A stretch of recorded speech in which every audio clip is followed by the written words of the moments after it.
Hi, today I'm in front of your OPPO Pad Air and I'll show you how to change lock screen wallpaper on this device.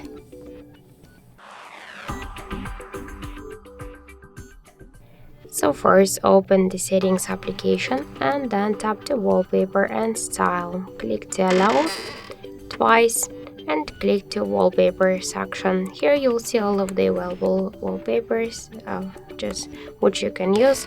Also you could click here to this wallpaper icon on the right upper corner, tap to allow, and here you'll find the photos from your device gallery. So let's just use this wallpaper, click apply and tap lock screen.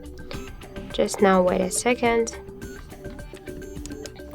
and we can see that we just successfully changed our lock screen wallpaper. Also we got one more way how we can do that. Just first hold for a while home screen with your finger, then tap the wallpapers, and by the same way just select one from the available wallpapers here, tap to apply, tap to lock screen, and that's it. So thank you for watching, and if you find this video helpful, don't forget to leave a like, comment and to subscribe our channel.